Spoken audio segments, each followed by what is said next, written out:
اچھا جی، السلام علیکم۔ جیسا کہ میں اس سے پہلے تذکرہ کر چکا ہوں کہ میں وقتاً فوقتاً ریئیکشن ویڈیوز بناتا رہوں گا، کیونکہ ایسے موضوعات جو میری دلچسپی کا باعث ہیں ان کے اوپر کچھ اور حضرات ویڈیوز بناتے رہتے ہیں اور لوگ مجھ سے شیئر کرتے رہتے ہیں۔ تو ایسے ویڈیوز کو میں ایک اچھا پلیٹ فارم سمجھتا ہوں، ایک اچھی بیس سمجھتا ہوں کہ جس کے اوپر کھڑے ہو کر لوگوں کو اپنا ویو سمجھایا جا سکے۔ تو یہ جو کچھ قیامت کی نشانیاں ہیں مثال کے طور پہ، جن میں سے یاجوج اور ماجوج ایک اہم نشانی ہے، اس کے متعلق میں اپنے ویوز اس سے پہلے بیان کر چکا ہوں، لیکن حال ہی میں مجھ سے کسی نے ویڈیو شیئر کیا تھا۔ یہ اوریا مقبول جان صاحب کی چینل پہ ہے، ان کی پوڈ کاسٹ ہے جو انہوں نے ساحل ادیم صاحب کے ساتھ کی ہے۔ اس کو زیر بحث لانے کا ارادہ ہے آج، اور مقصد یہی ہے کہ لوگوں کو بتایا جائے کہ لوگ کہاں پر غلطی کھا رہے ہیں۔ یہ اس لیے نہیں ہوتا کہ کسی کی تضحیق یا تحقیر کرنا مقصود ہو، بلکہ ان کے ویو کو موضوع بنا کے جب آپ ایگزیکٹلی ان کے ہر پوائنٹ کے اوپر اپنی بات واضح کرتے ہیں تو اس سے لوگوں کو بہتر موقع ملتا ہے آپ کے پوائنٹس کو اپریشیٹ کرنے کا۔ یعنی کہ اپنا ویو تو میں علیحدہ سے تفصیلاً کسی حد تک بیان کر چکا ہوں، آگے بھی بیان کرتا رہوں گا، لیکن اس طرح کے ویڈیوز کو موضوع بحث بنا کے میرے نزدیک یہ فائدہ حاصل ہوتا ہے کہ لوگوں کو خاص نکات کے اوپر پورا فوکس کر کے بات سمجھانے میں مدد ملتی ہے۔ اس مقصد کے لیے یہ ویڈیو دیکھتے ہیں۔ میں اپنا پورا ویڈیو ابھی تو چلاؤں گا ویڈیو کی ریکارڈنگ کے دوران، لیکن پھر بعد میں ایڈٹ کر کے میں لمبے پورشنز نکال دوں گا، کنسرن پورشن صرف رکھ کے اس کے اوپر انشاءاللہ بات کریں گے تاکہ زیادہ لمبا نہ ہو ویڈیو۔ تو اس کو شروع کرتے ہیں جی۔ کیا فرماتے ہیں اوریا صاحب اور ساحل ادیم صاحب؟ نحمد صلی اللہ رسول الکریم، بسم اللہ الرحمن الرحیم، رب اشرح لی صدری ویسر لی امری واحلل عقدۃ من لسانی یفقہوا قولی، صدق اللہ العظیم۔ معزز خواتین و حضرات، قرآن پاک میں قیامت کے قرب کی کچھ نشانیاں ہیں جو دی گئی ہیں، جن میں سے سب سے اہم ترین نشانی یاجوج اور ماجوج کی نشانی ہے۔ اچھا، یہ بات کسی حد تک درست ہے، لیکن میرے خیال سے زیادہ نشانیاں نہیں دی گئیں قیامت کی۔ یہی ایک نشانی بڑی جو بیان ہوئی ہے قرآن پاک کی حد تک، وہ یہ یاجوج ماجوج کی ہے۔ ایک دوسری نشانی ہے دابۃ الارض کے نام سے، لیکن اس پر چونکہ بحث ہے کہ آیا قرآن پاک میں جو دابۃ من الارض کا تذکرہ آیا ہے وہ واقعی اس قیامت کی نشانی کی حیثیت کے طور پہ آیا ہے یا کسی اور حیثیت میں آیا ہے، اس پر چونکہ بحث ہے، اس لیے اگر آپ اس کو سائڈ پہ رکھ دیں تو یہ ایک نشانی ہے یاجوج ماجوج کی جو بڑی بیان ہوئی ہے۔ ورنہ آپ جانتے ہی ہیں کہ ہم احادیث کے ذریعے سے بہت سی نشانیوں سے واقف ہیں، ان میں سے کوئی نشانی بھی یعنی بڑی ترین نشانیاں بھی، حضرت عیسیٰ علیہ السلام کا نزول ہو، دجال کا خروج ہو، اور بڑی بڑی نشانیاں، ان میں سے کوئی بھی قرآن پاک میں نہیں آئی۔ تو قرآن پاک میں یاجوج ماجوج کی ایک نشانی ہے جو آپ کہہ سکتے ہیں کہ آئی ہے باقاعدہ، اور اللہ تعالیٰ نے اس کو قیامت کے قرب کی نشانی کہہ کے بیان کی ہے۔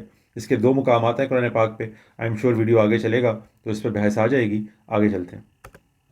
یاجوج اور ماجوج کے بارے میں 1400 سال سے امت مسلمہ جو ہے وہ اس کو کوئی خاص اہمیت نہیں دیتی رہی کبھی۔ اچھا، یہ کوئی درست بات نہیں لگتی مجھے۔ ہمارے فقہا مفسرین اس پر بحث کرتے رہے ہیں، بات چیت کرتے رہے ہیں۔ ہمیں چونکہ اس کے متعلق علم بہت تھوڑا دیا گیا ہے، اس لیے اس پہ سے زیادہ کیا بات کی جائے، لیکن جتنی بات کی جا سکتی تھی اس سے کہیں زیادہ بات ہمارے مفسرین نے کی ہوئی ہیں، فقہا نے کی ہوئی ہیں، اس کے اوپر ان کے آراء موجود ہیں۔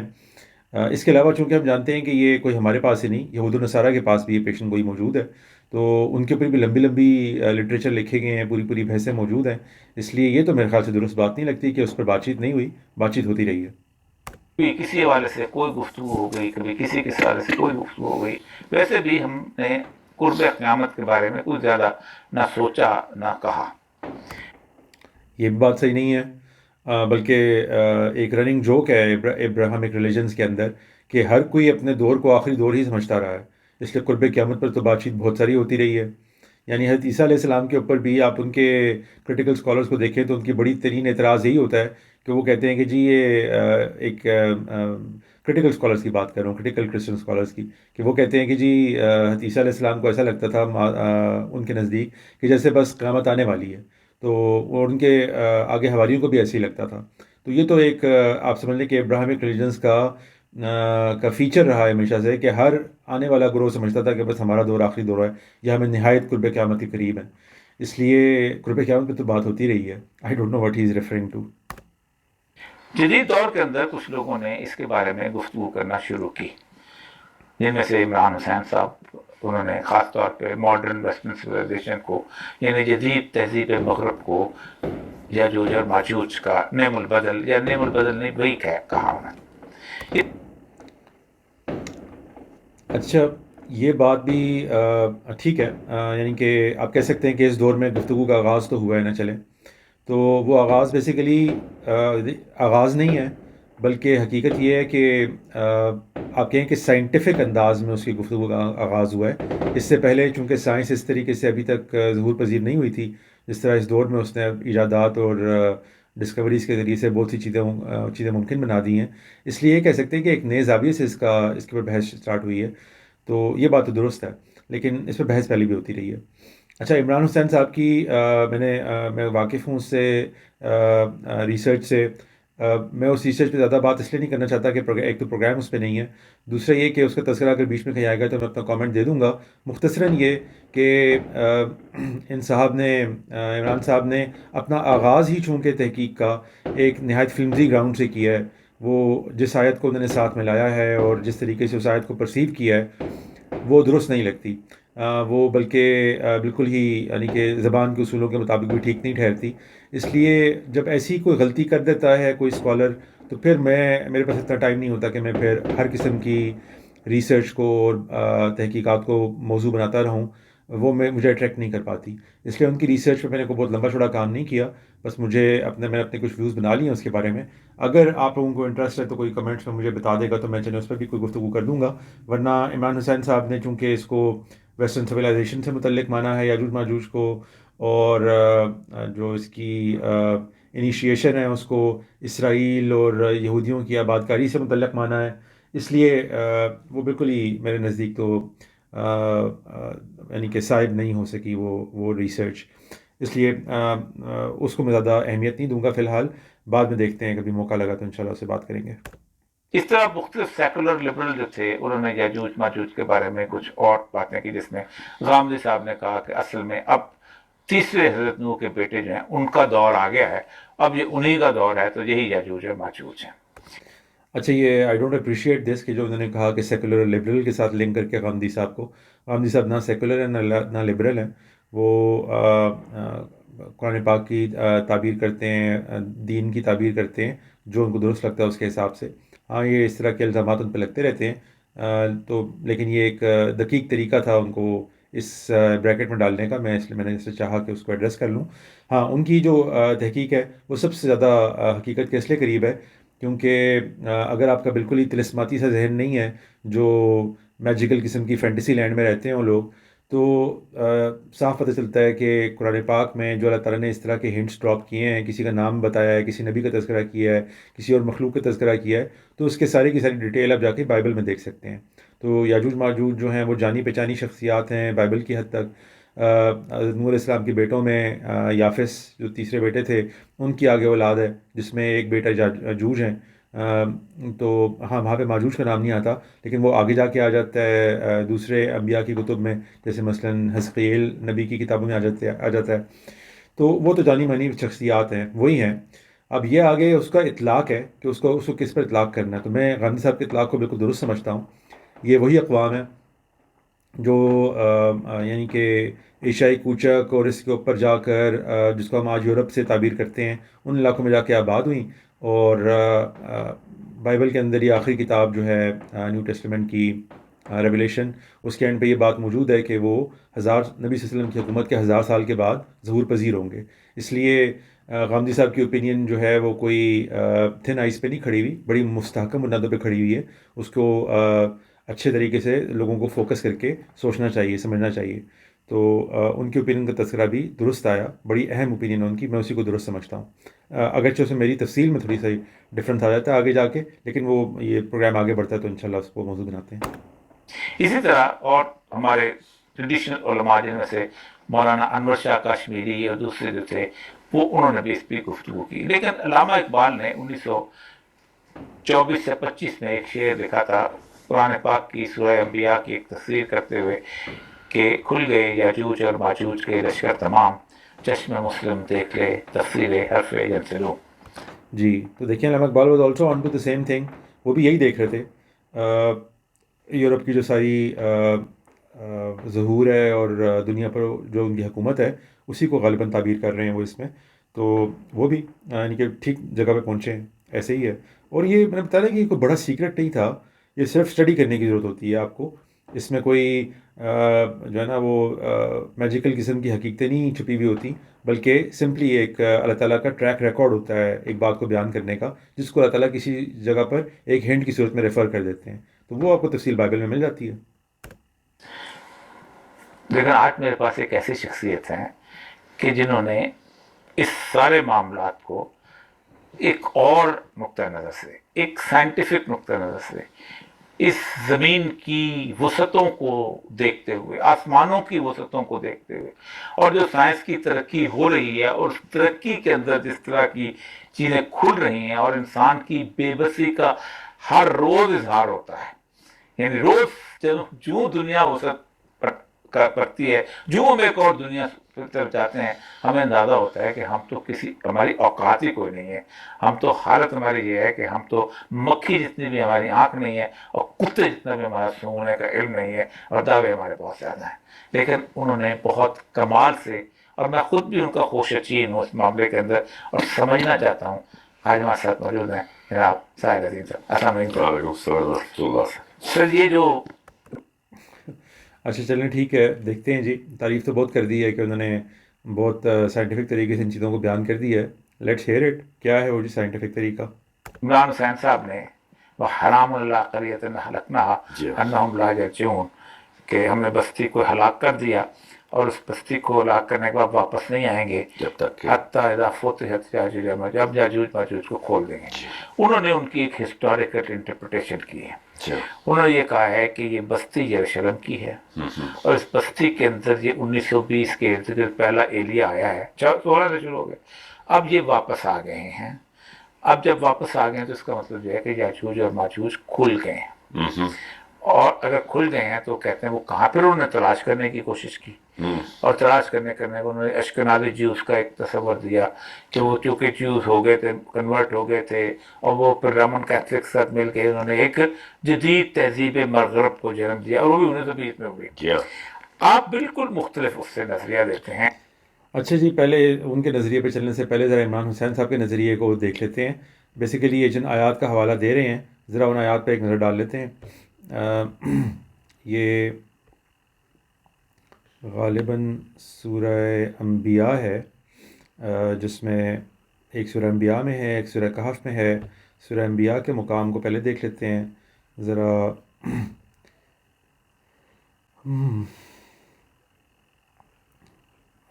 کہ وہاں پر یہ بات بیان ہوئی ہے کہ نہیں ہوئی.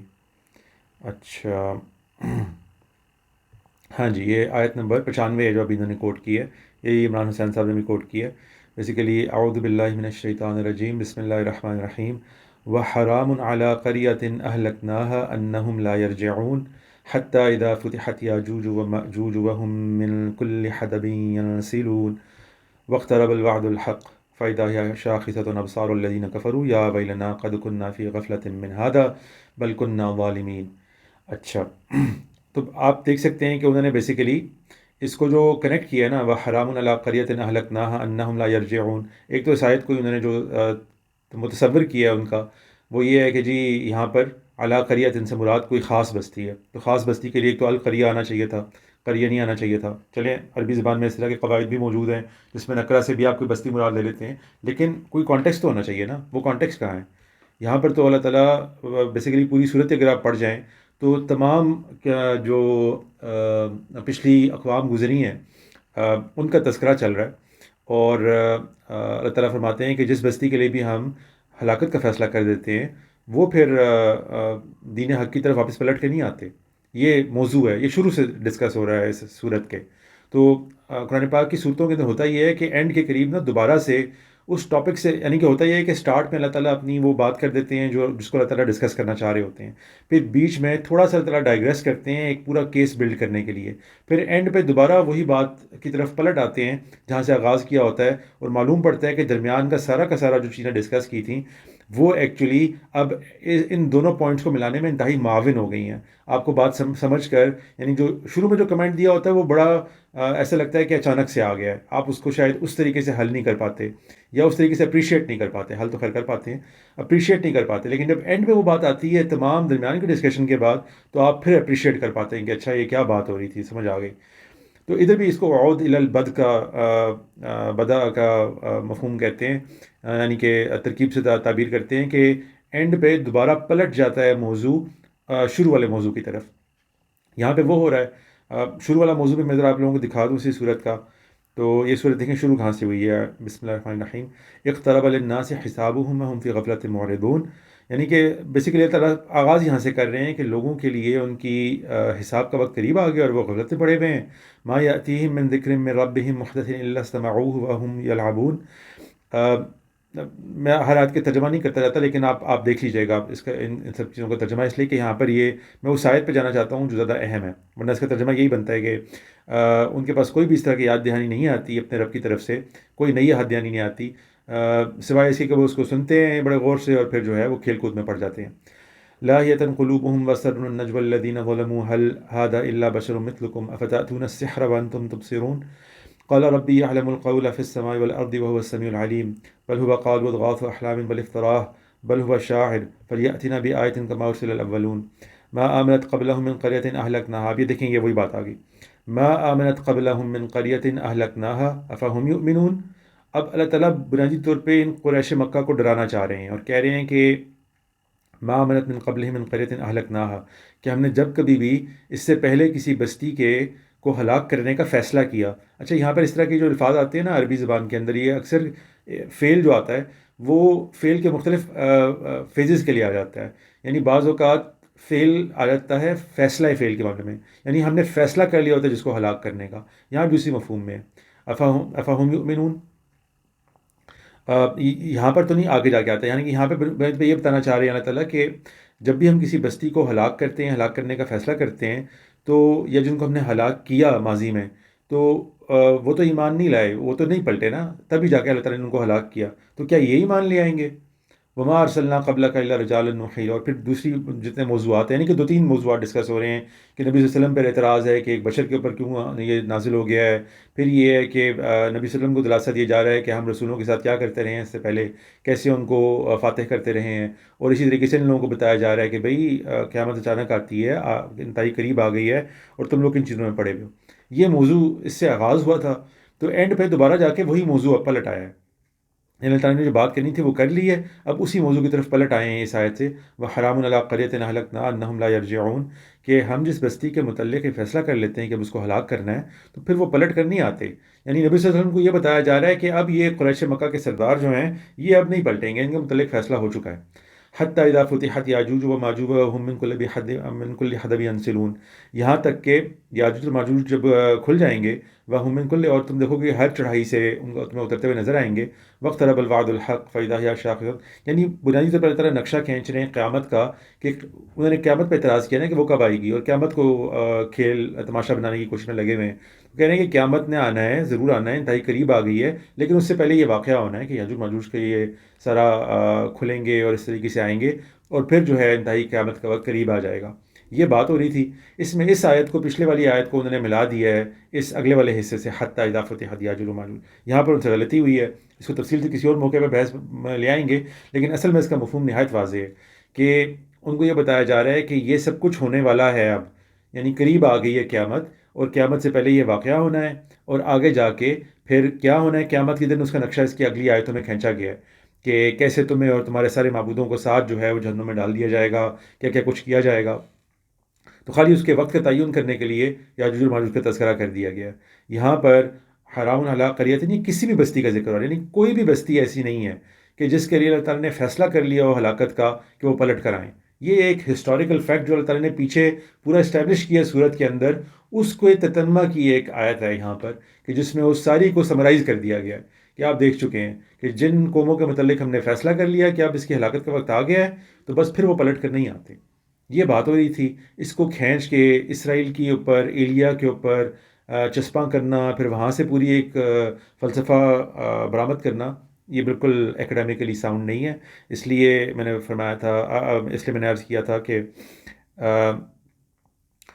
یہ جو بلا وجہ کی عمران حسین صاحب کا ریفرنس دیا جا رہا ہے، یہ میرے نزدیک کو بہت اہمیت کا حامل نہیں ہے. ہاں شاید اولیاء صاحب اس کے مدعا ہوں، اس لیے تذکرہ کر رہے ہیں، لیکن یہ قرآن پاک کی آیات کے ساتھ کسی طرح سے میل نہیں کھاتی ہے تشریح.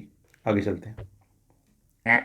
جبکہ اس سے پہلے تو میں سمجھتا ہوں کہ 1400 سال امت نے کوئی سیریس کام نہیں کیا، ہو ہی نہیں کبھی سر. کبھی بھی نہیں. ایک حدیث پڑھ لی اور دوسرے کو تانے دے دیے. جی ہاں، ہم سے تانے، وہ تو یجوج مجوج ہے. 100% آپ نے دریا کو کوسے میں بند کر دیا. کوئی آنے تو یجوج مجوج ہے، اور بھائی کون یجوج مجوج ہے؟ ٹھیک ہے. نہیں، یہ بات درست نہیں لگ رہی مجھے. امت نے اس پہ بہت سارا کام کیا ہے، بہت سے مفسرین نے اس کے اوپر لکھا ہے. آئی ڈونٹ نو، ان کی نظر سے نہیں گزرا ہوگا. ایک بڑی اچھی ویب سائٹ ہے درر کے نام سے، durr.net ہے غالباً، جس پہ سارے کے سارے ہمارے اسلاف کی آپ کو اوپینینز مل جاتی ہیں کسی بھی ایسی نشانی کے متعلق یا کسی بھی عنوان کے متعلق. اس پہ جا کے اسٹڈی کریں. مجھے موقع ملے گا تو میں بھی اس کا اسکرین شاٹ ڈال دوں گا کہیں پہ یا لنک ڈال دوں گا، آپ جا کے دیکھیں. اس طرح کی سب چیزوں پہ بڑی بحثیں ہوئی ہوئی ہیں. آپ یہ بتائیے گا کہ اس وقت آپ کا جو پرسپیکٹو ہے اس مسئلے میں کیا ہے؟ سر میرا پرسپیکٹو صرف حدیث کی اور قرآن کی جو ہے نا لینس پہن کے کامن سینس کے طریقے کھول دینے میں. ایک تو یہ کہ اب میں شیخ عمران کی جس نے تفصیل پڑھی ہے وہ خود پڑھیں. وہ بیس صحیح غلط، انہوں نے بیس ہی غلط پکڑی ہے، اور اس کو صحیح مان کے باقی سارے کے ساری احادیث اور آیات کے ترجمے اس کو دل گھما دیا. ہاں، یہ اس بات سے تو میں بھی اگری کروں گا، ایسے ہی کیا انہوں نے. اور یہ میرے خیال سے کوئی یونیک نہیں ہے.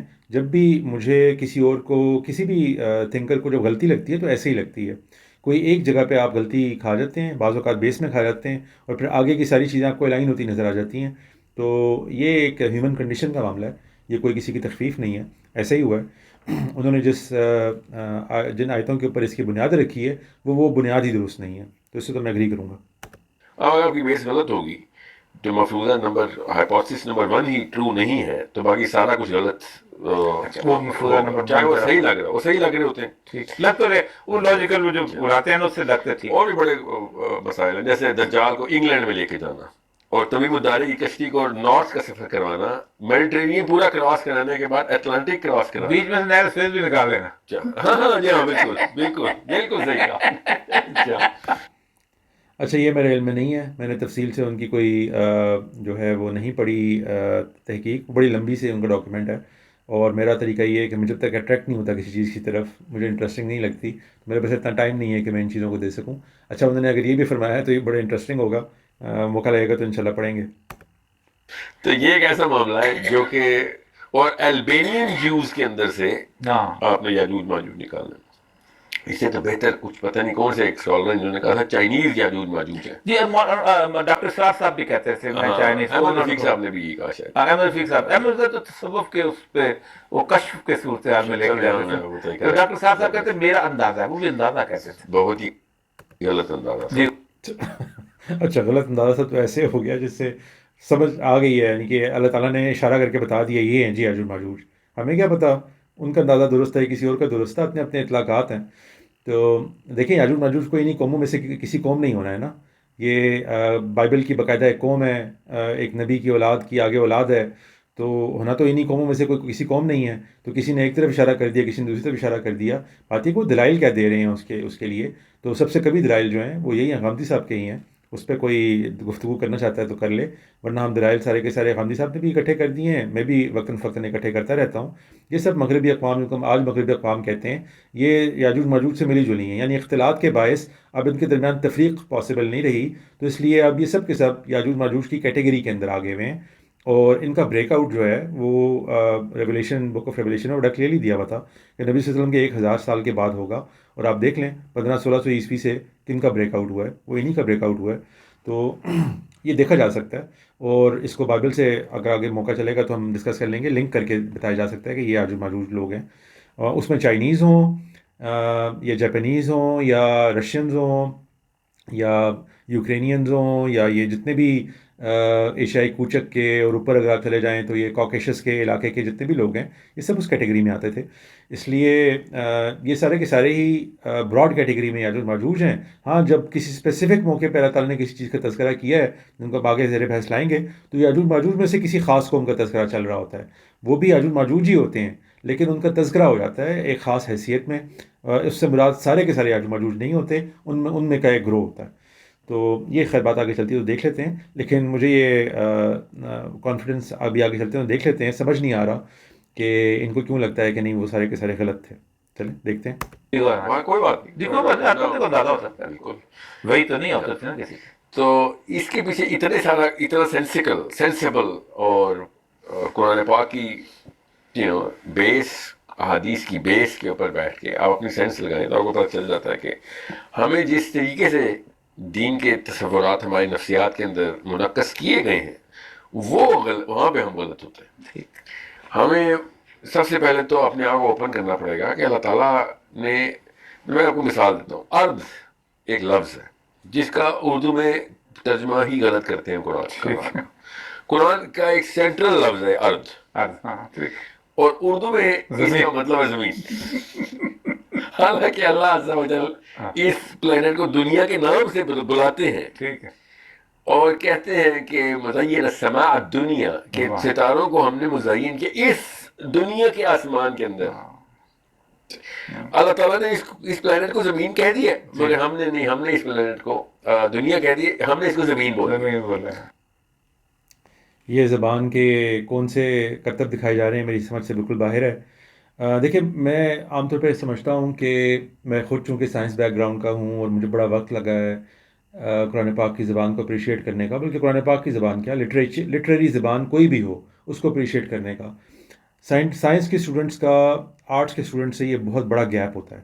یعنی سائنس میں زبان بالکل اور طریقے سے استعمال ہوتی ہے، پیورلی ڈسکرپٹیو ہوتی ہے. اس میں اگر کوئی آرنامنٹل چیزیں آتی بھی ہیں تو بس بالکل پاسنگ میں آتی ہیں، اس کو آپ ہلکا سے اپریشیٹ کر کے آگے گزر جاتے ہیں کیونکہ آپ کا فوکس ڈسکرپٹیو چیزوں پر ہوتا ہے. جبکہ آرٹس میں زبان بالکل اور طریقے سے بیہیو کرتی ہے. تو بڑا وقت لگتا ہے آپ کو جب آپ اس طرف آتے ہیں اور ارادہ کرتے ہیں کہ آپ نے قرآن پاک کے اوپر مہارت حاصل کرنی ہے، تو پھر آپ کو زبان کی گہرائیوں میں اترنا پڑتا ہے. مجھے بڑا وقت لگا اس کے اوپر. میں بالکل اس میں کوئی آر محسوس نہیں کرتا یہ شیئر کرتے ہوئے کہ شروع میں بہت ایڈیوٹک قسم کے آپ کے ویوز ہوتے ہیں زبان کے متعلق، اور آہستہ آہستہ آپ ناولز پڑھتے ہیں، آپ اچھے آتھرز کو پڑھتے ہیں، کسی بھی زبان کی اپریشیشن ڈیولپ ہوتی ہے. تو زبان اس طرح آپریٹ بالکل نہیں کرتی جس طرح ان صاحب نے فرمایا ہے. زبان میں ایک ہی چیز کو ریفر کرنے کے لیے کئی مختلف لفظ وضع کیے جاتے ہیں. کبھی آپ دنیا کو ورلڈ کہہ دیتے ہیں، کبھی دنیا کو ارتھ کہہ دیتے ہیں. آخر ورلڈ اور ارتھ بھی تو دونوں ایک ہی چیز کے لیے نام رکھے گئے ہیں نا. تو ایک چیز کے ایک سے زیادہ نام ہو سکتے ہیں، اس کو ایک سے زیادہ طریقوں سے ریفر کیا جا سکتا ہے. ہر نام کی اپنی خصوصیات ہوتی ہیں. اس کا مطلب یہ نہیں ہوتا کہ مصداق تبدیل ہو گیا، مصداق وہ ایک ہی ہوتا ہے. تو اس دنیا کو آپ ارض کہہ دیں، اور ارض نہیں کہا اللہ تعالیٰ نے، الارض کہا ہے. الارض جو ہے یہ باقاعدہ پراپر ناؤن بنا دیتا ہے. یعنی یہ والا وہ جو اس میں کہا ہے نا اس نے بھوجپوری میں، عامر خان کہتا ہے بھوجپوری زبان میں پی کے میں کہ ای والا گولا، تو یہ الارض جو ہے یہ ای والا گولا ہو گیا. اب خالی گولا نہیں رہا یہ. تو بالکل مناسب طریقہ ہے قرآن زمین کو ریفر کرنے کے لیے. ازل سے لے کے ابد تک لوگ اسی طریقے سے اس کو ریفر کرتے آئے ہیں. اور قرآن پاک ہی کیا، یہ تو بائبل کے اندر بھی اسی طرح ہی ہے. آپ نے دیکھا ہوگا آج کل بہت زیادہ چونکہ ان اسرائیل نیوز میں، تو ان کے ہاں بحث آتی ہے ایرڈس اسرائیل. وہ ایرڈس کیا ہے؟ وہ یہی ارض ہے، ارض اسرائیل. ہبریو میں چونکہ الف لام نہیں ہے ڈیفینیٹ آرٹیکل، ان کے ہاں ہا ہے ڈیفینیٹ آرٹیکل، تو ان کے ہاں ارض ہی رہ جاتا ہے، وہ الارض نہیں ہوتا. لیکن جب اس میں عربی میں آتا ہے تو الارض ہو جاتا ہے. یہ اسی طرح جیسے ان کے ہاں شلوم ہے لیکن ہمارے یہاں السلام ہو جاتا ہے یعنی کہ عربی میں. تو بہرحال الارض جو ہے یہ لفظ جانا مانا ہبریو کا، عربی کا لفظ ہے، زمین کے لیے استعمال ہوتا ہے. یہ لینڈ کے لیے بھی استعمال ہو جاتا ہے، یہ ارتھ کے لیے بھی استعمال ہو جاتا ہے، یہ مختلف حصوں کے لیے بھی استعمال ہو جاتا ہے دنیا کے. دنیا بھی ایک لفظ ہے اس کے لیے. جیسے مختلف زبانوں کے اندر ایک ہی پلانٹ کو ریفر کرنے کے لیے مختلف الفاظ ہوتے ہیں. تو اس میں کیا حرج کی بات ہے؟ اس میں مجھے نہیں سمجھ آ رہی کہ یہ گفتگو کا، یہ زبان فہمی کا کون سا انداز ہے جو انہوں نے اختیار کر رکھا ہے. اور جب ہم پلانٹ کا نام بھی زمین رکھیں گے، اس مٹی کا نام بھی زمین رکھیں گے، جس چیز کے اوپر گراؤنڈ پہ چلتے ہیں اس کا نام بھی زمین رکھیں گے، تو پھر کنفیوژن تو پھیلے گی. اب ہم پوری کانسٹلیشن تو لیتے نہیں نا، ہم نے کبھی بھی نہیں لیں گے اتنا. یعنی کون سی کانسٹلیشن؟ یعنی کون سی کانسٹلیشن مراد لینی ہے. چلیں شاید آگے جا کے جواب اس کا آ جائے، لیکن یہ بات بھی صبر سے بالا تر ہے کہ ایک ہی جگہ کے آپ کئی نام رکھ سکتے ہیں. کیا مطلب ہوا اس بات کا؟ کیا زبان کسی بھی اردو زبان سے بھی واقف نہیں ہے؟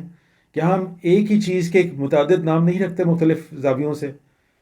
یہ بات سمجھ، میں نے انگلش کی تو آپ کو مثالیں دے دی نا کہ آپ لینڈ بھی کہتے ہیں، آپ ارتھ بھی کہتے ہیں، آپ ورلڈ بھی کہتے ہیں، آپ مختلف چیزوں سے ریفر کر دیتے ہیں مختلف لٹریری انداز میں ایک ہی چیز کو ریفر کرنے کے لیے. تو یہ اس میں کیا پریشانی کی بات ہے؟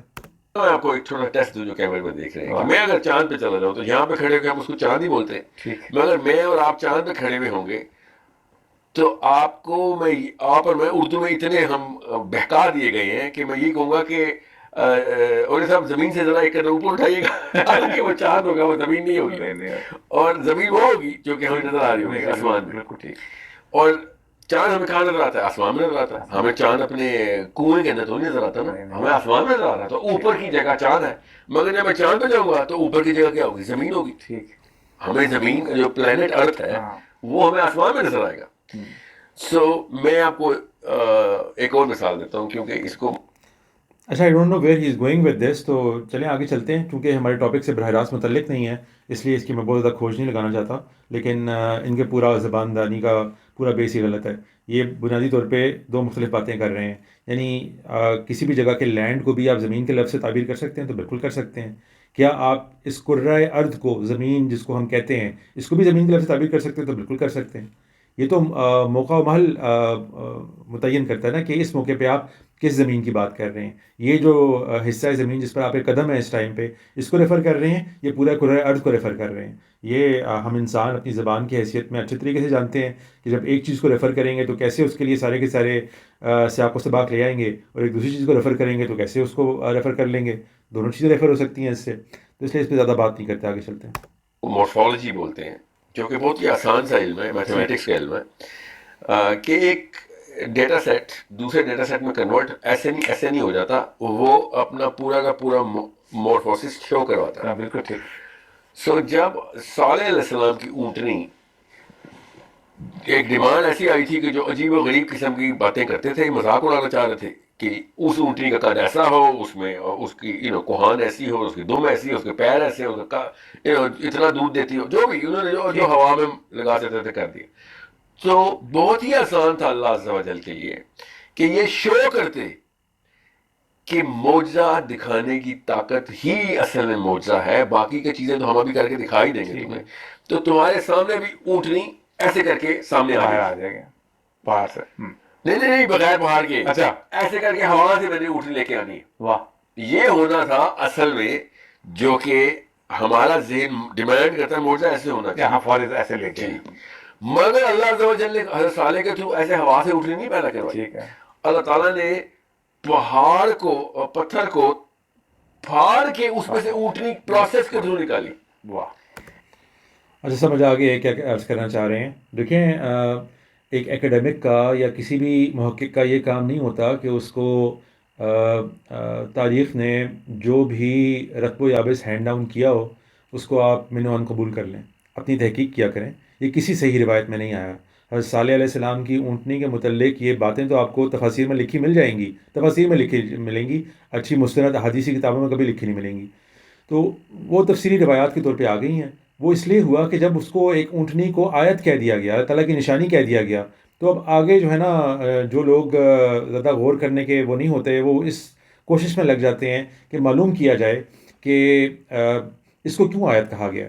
تو اس پر مختلف آپ کو تاریخی آثار مل رہے ہوتے ہیں، ان میں سے کسی ایک کو آپ چوز کر لیتے ہیں. اس طرح کی باتوں میں انتہائی ناپختہ طریقے سے لوگوں نے یہ بات کر دی ہے کہ اس کو ایک پتھر میں سے برآمد کر دیا گیا. اس کی کوئی نہ ایکسپلیسٹ طور پہ اس کا تذکرہ قرآن پاک میں ہے، نہ کسی مستند حدیث میں ہے. یہ ایک قصہ ہے جو چلتا چلتا ہم تک پہنچا ہے. ایسی کوئی ہنٹ بھی نہیں دیا اللہ تعالیٰ نے قرآن پاک میں کہ ہم نے ایسے طریقے سے اس کو پیدا کیا. تو اگر ایک محقق اس طریقے کی کمزور چیزوں کے اوپر اپنے موقف کی بنیاد رکھ رہا ہوگا تو پھر اس کا اللہ ہی حافظ ہے. اس کو مورفولوجی بولتے ہیں کہ اللہ تعالیٰ ہمیشہ اپنی سنت پہ پوری کائنات کو رکھا ہوا ہے کہ تم یہ جادو ٹونا نہیں ہے، یہ کوئی مجیشین کی آنکھوں کے سامنے کوئی پردہ نہیں ڈالا گیا.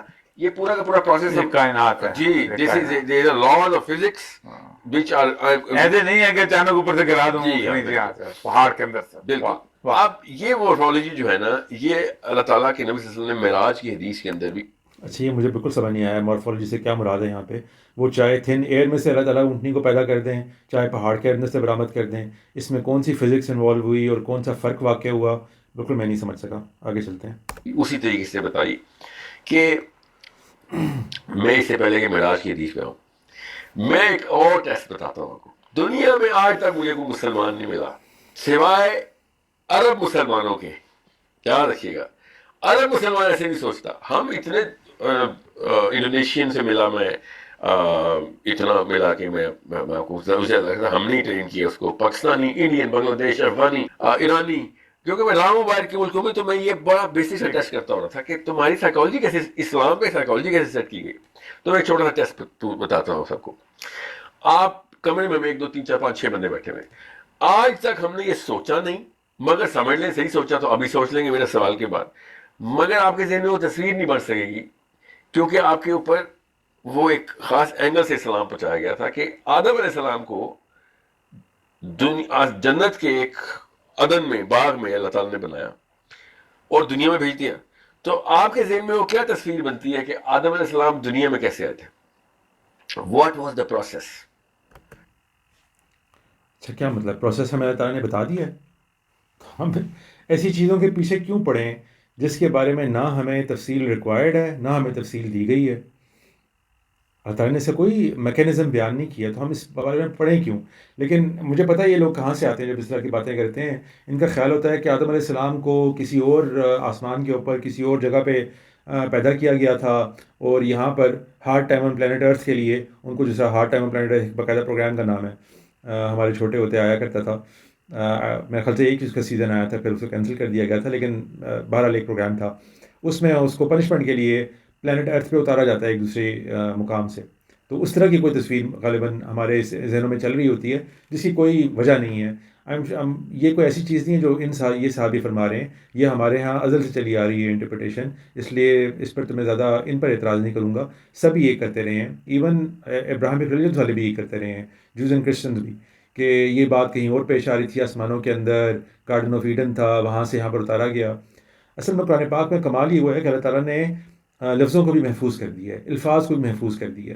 یعنی صاف پتہ چلتا ہے کہ پرانی کتب میں تو اللہ تعالیٰ کی لفظوں کو اگر محفوظ کیا گیا کسی حد تک تو وہ کچھ مقامات پہ کیا گیا, ورنہ جینیسس ہے ایسے بائبل کے اندر تو وہ صاف لگتا ہے کہ لوگوں نے جو بات سنی اس کو جتنا ریٹین کیا اس کو اپنے الفاظ میں بیان کر دیا, تو اس سے ایک کنفیوژن پیدا ہوگی ساری کی ساری. گارڈن آف ایڈن کی جو گڈ اینڈ ایول کا جو درخت تھا اس کی اور سرپنٹ کی, یہ سب چیزیں جو ہیں وہ کسی نے یعنی کہ ڈراماٹائز کر کے اس میں لکھ دی.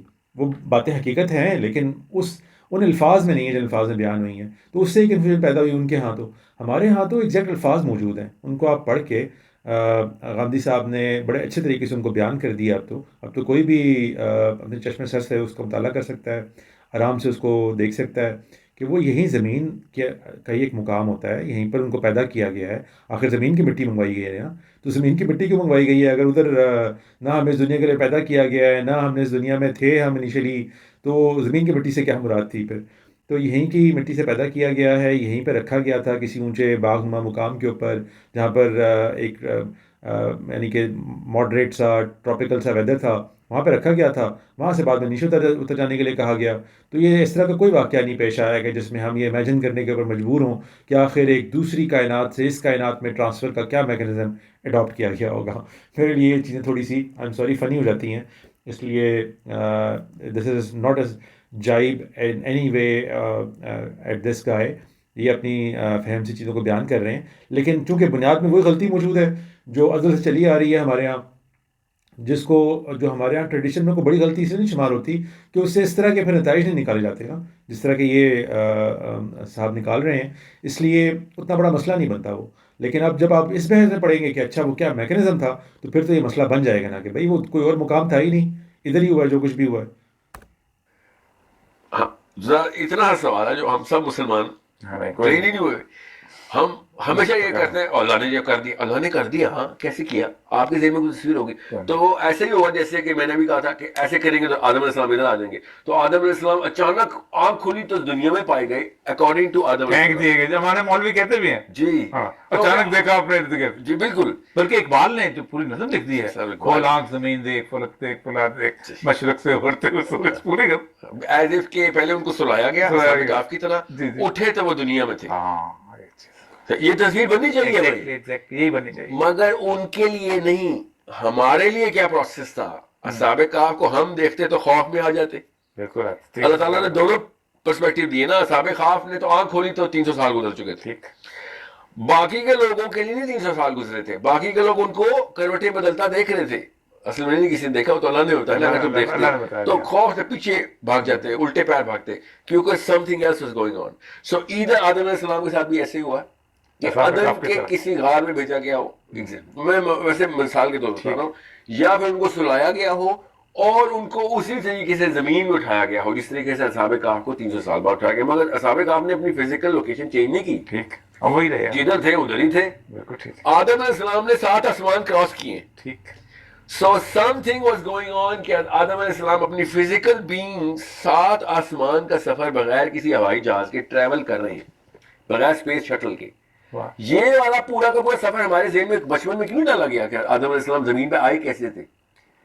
یہ اتنا بڑا، یہ یاجوج ماجوج کی میں بتا رہا ہوں بات کہ آدم علیہ السلام ہی نہیں ہم نے کبھی سوچا تو یاجوج ماجوج پہ کیا سوچا؟ حالانکہ دنیا تھا، حالانکہ مثال موجود تھی. بالکل سمجھ سے بالا تر ہے، کدھر کی ڈنڈے کدھر ملائے جا رہے ہیں. اصحاب کہف بھی بیچ میں آ گئے ہیں، آدم علیہ السلام بھی آ گئے ہیں، اور مسئلہ یاجوج ماجوج کا ڈسکس ہو رہا ہے. میں بتا چکا ہوں کہ آدم علیہ السلام کے بارے میں کوئی اس طرح کی پریشانی کبھی لاحق نہیں ہوئی. اگر ہوئی بھی ہے تو اس کے بارے میں ہمیں کیا علم دیا گیا ہے؟ جو ہم اگر فرض کریں انہی کا ویو درست مان لیا جائے کہ جی وہ کسی اور مقام پر تھے، کسی اور آسمان میں تھے، کسی اور پلینٹ پہ تھے، وہاں سے لائے گئے ہیں، تو اچھا لائے گئے ہیں تو ہمیں کیا، یہ جو ہمیں آج سائنس نے بہت ساری اسٹار ٹریک اور اسٹار وارز کے ذریعے سے چیزیں بتا دی ہیں، انرجائز سے آپ سارے کے سارے مالیکولر ڈس انٹیگریٹ ہو جاتے ہیں اور کہیں اور پہ جا کے انٹیگریٹ ہوتے ہیں، تو ری انٹیگریٹ ہوتے ہیں، تو کیا ان چیزوں کو ہم اس دور سے پہلے امیجن کر سکتے تھے؟ آج آپ کرنا چاہتے ہیں تو کر لیں، لیکن اس سے فرق کیا پڑے گا؟ بتانا کیا چاہ رہے ہیں؟ چلیں آگے چلتے ہیں، شاید اس کا کوئی کھرا نکلا ہے کہ کیوں یہ ساری باتیں کر رہے ہیں. اصحاب کہف کی جی جی قرآن کے اور بھی مثالیں ہیں. عزیر علیہ السلام کی مثال موجود ہے، گدھے والی. جی خود بھی اور گدھا بھی. عزیر علیہ السلام کے ذہن میں بس آیا تھا جی ہاں کہ یا اللہ یہ کیسے ہوگا کہ دوبارہ سے تو بنائے گا. یہ نہیں کہ وہ نعوذ باللہ میں کوشچن کر رہا ہوں کہ نہیں ہو سکتا، میں نے وہ پروسیس دیکھنا ہے، مورفولوجی دیکھنی ہے. میں نے صحیح ہے، مجھے وہ کیلکولس کی ایکویشن دیکھنی ہے کہ ایک ایٹم دوبارہ سے ریکنسٹرکٹ ہونے کے لیے کس ایکویشن کا حصہ بنتا ہے. سو اللہ تعالیٰ نے ان کو پھر مارا، گدھا بھی ساتھ، گدھا بھی مارا، اور پھر اللہ تعالیٰ نے ان کو ڈیکمپوز کیا اور پھر ریکمپوز کیا. ٹھیک. سوچیں یہ پورا کو اللہ کا بیٹا کہنا شروع ہو گیا. بالکل. اچھا یہ اس غلطی کی تو میں نشاندہی اپنے پورے ویڈیو میں رد سے کر چکا ہوں. نہ یہ حضرت عزیر علیہ السلام تھے، نہ قرآن پاک میں ان کا نام عزیر علیہ السلام آیا ہے. یعنی دو مختلف واقعات ہیں نا. ایک تو جو اولیاء صاحب نے آخری بات کی ہے کہ عزیر علیہ السلام کو اللہ تعالیٰ کا بیٹا کہہ دیا، وہ تو ایک علیحدہ آیت ہے قرآن پاک کی. یہ جو صاحب جو واقعہ کوٹ کر رہے ہیں یہ تو سورہ بقرہ کے اندر ہے، جہاں پہ حضرت ابراہیم علیہ السلام کے واقعے کے فوراً بعد یہ بیان کیا گیا ہے کہ او کالذی مر علی، یعنی یا اس کی مثال، بس ایک اس کا ذکر ہوا ہے. وہ تو آگے ہمارے علماء نے اس کو پھر ایک جامع پہنا دیا. کسی نے کہا کہ یہ خضر علیہ السلام ہے، کسی نے کہا یہ عزیر علیہ السلام ہے، کسی نے کہا یہ اوسائرس ہیں، کسی نے کچھ کہا، کسی نے کچھ کہا. تو میرا عام طور پہ محققین کے متعلق ایک لو اوپینین بننی شروع ہو جاتی ہے، جو وہ اس طرح کی پاس ڈاؤن چیزوں کو انکریٹیکلی اپنا کر آگے بیان کرنا شروع کر دیتے ہیں. عزیر علیہ السلام کو مارا جی اللہ تعالیٰ نے، پھر کہاں عزیر علیہ السلام کو مارا؟ جا کے بائبل میں ان کی پوری تاریخ دیکھ لیں. جن کے متعلق سمجھا جاتا ہے کہ وہ عزیر علیہ السلام ہے، یعنی عزرا علیہ السلام جو بائبل کے عزرا ہیں، ان کے متعلق کہاں ہے یہ پورے بائبل میں؟ وہ ایک جانی مانی شخصیت ہیں یہود کے ہاں، اور ان کے ہاں انہوں نے لیڈ کیا ہے. آج جتنی عبادات یہود ادا کرتے ہیں وہ تقریباً آدھی سے زیادہ ریکمپوز کر کے انہوں نے سمجھائی ہیں، بتائی ہیں، انہی کو فالو کر رہے ہیں سارے کے سارے لوگ کہ کیسے وہ عبادات ادا کرنی ہے. وہ جانی مانی شخصیت ہیں، ان کے تو ایسا کوئی واقعہ پیش نہیں آیا. یہ ہم نے سوچا ہے قرآن پاک کے اندر، ہمارے مفسرین نے لکھ دیا کہیں پہ کہ یہ عزیر علیہ السلام ہوں گے جی ہمارے خیال سے، اور ان کو اس کو اس طرح بیان کیا جا رہا ہے جیسے قرآن پاک میں آ گیا ہے جی کہ یہ عزیر علیہ السلام تھے، تو کوئی عزیر علیہ السلام نہیں تھے یہ. اور میں نے پھر اپنے ویڈیو میں آپ کو بتا دیا ہے کہ دراصل وہ بھی جن کو عزیر علیہ السلام سمجھا جاتا ہے، عزرا یعنی کہ عزیر کو عزرا کی طرف لگایا جاتا ہے، یہ بالکل غلط ہے. عزیر عزرا نہیں ہے. اس پہ میرا پورا ویڈیو ہے ادریس کے عنوان سے، وہ جا کے دیکھ لیں. تو جو بھی کوئی مثالیں دی جا رہی ہیں اپنے مقدمے کو سپورٹ کرنے کے لیے، جو آگے کہیں پہ آ جائے گا ہم شور وہ مقدمہ بھی، تو وہ مثالیں ہی بالکل غلط ہیں. اس لیے مجھے نہیں پتا یہ آگے مقدمہ ٹھیک جگہ تک پہنچ پائیں گے یا نہیں پہنچ پائیں گے. اور اسی لیے اصحاب کہف کا سوال کیا تھا یہودیوں نے اللہ کے نبی صلی اللہ علیہ وسلم، because this is a connection. میں بھی بتاؤں میرا غالب گمان، پورا غالب گمان کیا میرا پکا یقین ہے کہ یہودیوں نے عزیر علیہ السلام کے ہی اوپر ہی اللہ کا بیٹا ماننے کی ایک وہ